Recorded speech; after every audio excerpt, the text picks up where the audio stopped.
Namaku Dika, dan aku bukan orang yang gampang percaya sama hal-hal mistis.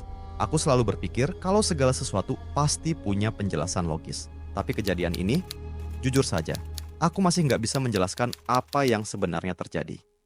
Tahun lalu, aku tinggal di sebuah desa kecil di salah satu provinsi di Sumatera. Desa ini nggak jauh dari kota, tapi suasananya masih asri. Jalan-jalanannya sepi menjelang maghrib, apalagi rumah-rumah di sini jaraknya cukup berjauhan. Kebanyakan warga bekerja sebagai petani atau pedagang di pasar. Aku sendiri baru saja lulus kuliah dan memutuskan untuk kembali ke kampung halaman sebelum cari kerja di kota. Hari itu, aku baru saja pulang dari rumah seorang teman, Rian. Rumahnya ada di pinggiran desa, dekat dengan kebun sawit yang luas. Aku nggak terlalu suka melewati jalan itu sendirian, apalagi menjelang maghrib. Bukan karena takut hantu, tapi lebih ke suasana yang sunyi dan agak menyeramkan. Saat berjalan pulang, aku melihat langit berubah warna dengan cepat. Dari jingga ke ungu, lalu mulai gelap. Angin bertiup pelan, membawa bau tanah yang khas setelah hujan siang tadi. Jalan setapak yang kulewati masih sedikit becek. Di kejauhan, samar-samar terdengar suara azan dari masjid desa. Aku mempercepat langkah, berusaha sampai di rumah sebelum langit benar-benar gelap. Tapi entah kenapa, langkahku terasa lebih berat. Rasanya seperti ada sesuatu yang menahan kakiku. Aku berhenti sejenak, mencoba meyakinkan diri kalau ini cuma sugesti. Aku menoleh ke belakang. Jalan itu kosong, cuman ada pepohonan di kanan kiri. Nggak ada orang lain. Aku menarik napas dalam dan melanjutkan langkah. Tapi perasaan itu tetap ada. Semakin jauh aku berjalan, semakin jelas aku merasakan sesuatu. Sesuatu yang enggak terlihat, tapi nyata. Seperti ada yang mengawasi. Aku sampai di depan sebuah rumah tua yang sudah lama kosong. Rumah ini dikenal di desa sebagai rumah yang ada penunggunya. Aku nggak pernah percaya omongan itu, tapi malam ini, entah kenapa, aku merasa ada sesuatu yang berbeda. Dari jendela rumah itu, aku melihat sesuatu bergerak di balik tirai yang robek. Aku membeku. Aku tahu rumah ini kosong. Sudah bertahun-tahun nggak ada yang menempatinya. Tapi aku jelas melihat ada bayangan di sana. Tiba-tiba, suara langkah terdengar dari dalam rumah itu. Pelan, tapi pasti. Jantungku berdebar kencang. Aku mencoba meyakinkan diri kalau itu cuma suara tikus atau hewan lain. Tapi kemudian, suara itu berhenti. Dan yang lebih aneh lagi, suasana sekitar mendadak jadi sunyi. Nggak ada suara jangkrik, nggak ada suara angin. Hanya ada keheningan yang terasa mencekik. Aku merasa bulu kuduku berdiri. Perlahan, aku melangkah mundur. Tapi saat aku melangkah, aku melihat sesuatu di ujung jalan. Sosok tinggi, berdiri diam di tengah jalan setapak. Aku nggak bisa melihat wajahnya dengan jelas karena cahaya yang minim, tapi aku tahu dia sedang menatap ke arahku. Aku mencoba mengalihkan pandangan, berpikir mungkin itu cuma seseorang yang kebetulan lewat. Tapi ketika aku melihat kembali, sosok itu sudah lebih dekat. Aku menahan napas. Kakiku terasa berat, seolah-olah ada yang menahannya di tanah. Aku ingin lari, tapi tubuhku kaku. Aku hanya bisa berdiri di sana, menatap sosok yang semakin mendekat. Dan saat dia hampir berada di depanku, aku melihatnya dengan jelas. Sosok itu tidak memiliki wajah. Aku ingin berteriak, tapi suaraku tertahan di tenggorokan. Sosok itu berdiri diam, hanya beberapa langkah dariku.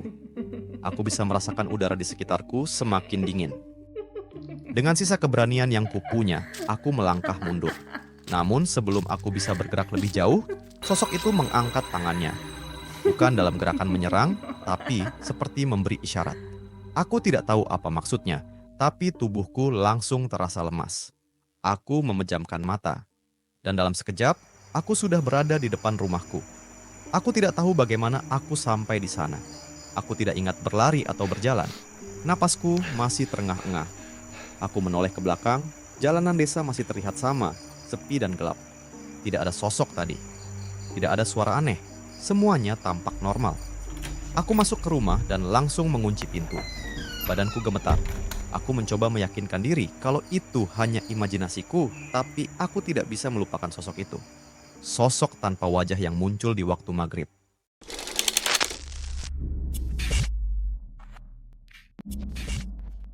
Di rumah, aku tinggal bersama ibu dan adikku, Dito, yang masih SMP. Ayah sudah lama meninggal dan ibu membuka warung kecil di depan rumah untuk mencukupi kebutuhan kami. Malam itu, aku duduk di teras sambil menyeruput kopi hitam buatan ibu. Kangra mulai sejuk dan langit perlahan berubah oranye keunguan, tanda bahwa maghrib sudah dekat. Raka, nanti kalau ke rumah Kang Yudi, jangan lama-lama. Maghrib jangan di jalan. Pesan ibu sambil memasukkan beberapa jajanan ke dalam kantong plastik. Ibu memang selalu menekankan pentingnya berada di rumah saat maghrib, sesuatu yang sudah tertanam dalam benakku sejak kecil. Aku hanya mengangguk, lalu mengambil motor dan melaju pelan ke rumah Kang Yudi, sepupu sekaligus sahabat masa kecilku.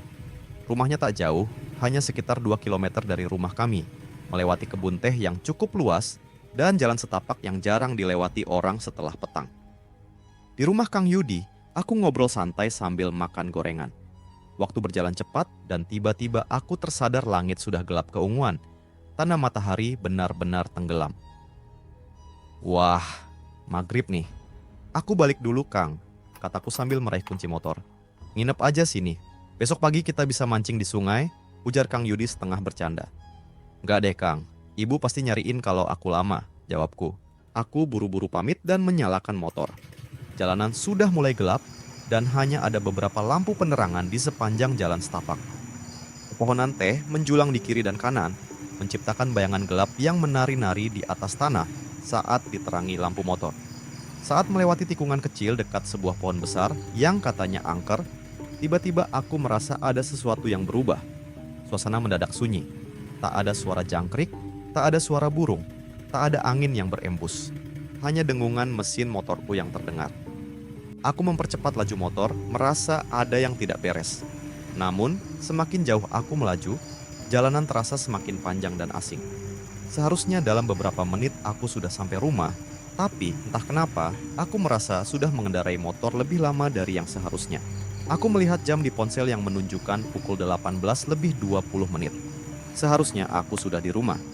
Tapi yang kulihat hanya jalan setapak yang terus membentang tanpa ujung, dikelilingi pohon-pohon tinggi yang seolah menutup langit. Dan itulah saat aku sadar. Aku tidak tahu aku sedang berada di mana. Aku menekan rem motor dan berhenti sejenak, mencoba mengatur napas yang mulai tidak beraturan. Rasa takut merayap perlahan. Aku menatap sekeliling, berharap menemukan sesuatu yang familiar, sebuah rumah, warung kecil, atau apapun yang bisa menandakan aku masih berada di desaku. Tapi yang kulihat hanya pohon-pohon besar dengan batang yang terlalu gelap, seakan menyerap cahaya dari lampu motorku. Perasaan aneh semakin kuat. Udara di sekeliling terasa lebih berat, seperti ada sesuatu yang menekan dadaku. Aku mencoba menyalakan GPS, tetapi tidak ada sinyal. Bahkan bar baterai ponselku tiba-tiba berkurang drastis, seperti disedot oleh sesuatu yang tak terlihat.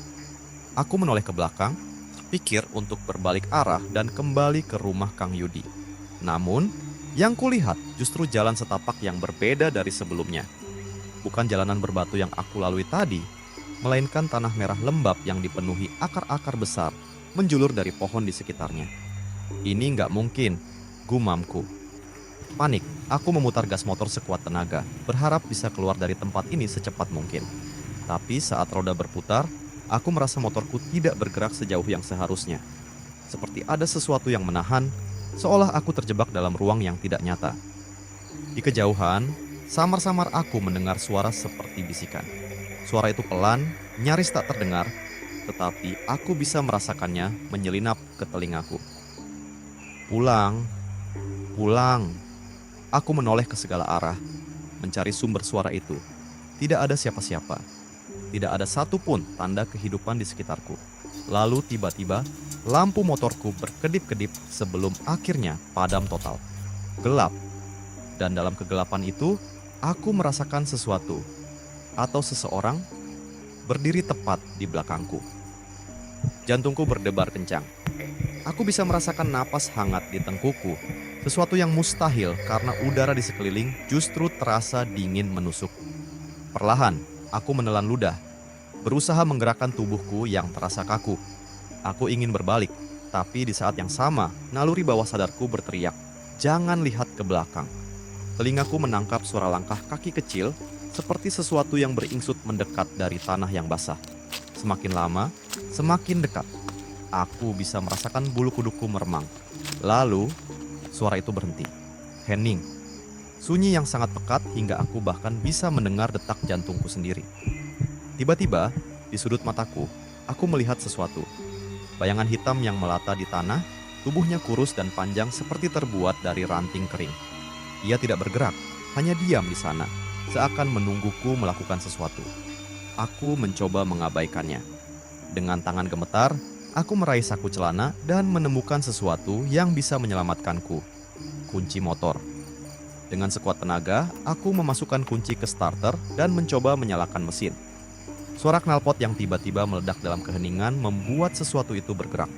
Dan saat aku akhirnya berani menoleh sedikit ke kaca spion motor, aku melihatnya. Sebuah wajah tanpa mata, tanpa mulut, hanya cekungan hitam yang menganga. Menatapku dari balik punggung. Aku menjerit, menarik gas motor sekuat tenaga, dan melaju tanpa melihat ke belakang lagi.